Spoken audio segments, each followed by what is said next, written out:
ప్రస్తుతానికి టీ20లకు మాత్రమే రోహిత్ రిటైర్మెంట్ ప్రకటించాడు.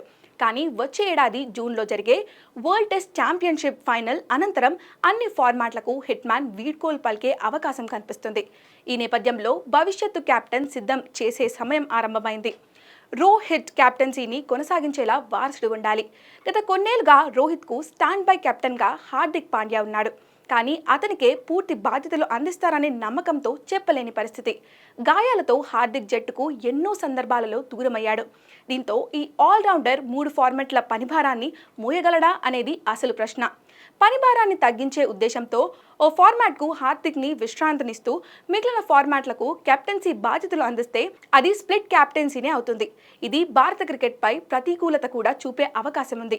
అయితే హార్దిక్నే టీమిండియా ఫ్యూచర్ కెప్టెన్ అని జైషా హింట్ ఇచ్చాడు. హార్దిక్ ఫామ్పై కూడా ప్రశ్నలు వచ్చాయని, కానీ సెలెక్టర్లు ఉంచిన నమ్మకాన్ని టీ20 వరల్డ్ కప్లో అతను నిలబెట్టుకున్నాడని జైషా అన్నాడు. అయితే కెప్టెన్ ఎంపిక సెలెక్టర్ల నిర్ణయమని తెలిపాడు. కెప్టెన్సీ గురించి సెలెక్టర్లు నిర్ణయం తీసుకుంటారు. వాళ్ళతో చర్చించిన తర్వాత కెప్టెన్ ఎవరనేది ప్రకటిస్తాం. మీరు హార్దిక్ గురించి అడుగుతున్నారు. అతని ఫామ్పై ఎన్నో సందేహాలు వచ్చాయి, కానీ సెలెక్టర్లు అతనిపై నమ్మకం ఉంచారు. హార్దిక్ నిరూపించుకున్నాడు అని జైషా పేర్కొన్నాడు. 3 క్రికెటర్ల రిటైర్మెంట్ ప్రకటించడంతో జట్టులో ఇప్పటికే మార్పు మొదలైందని అన్నాడు.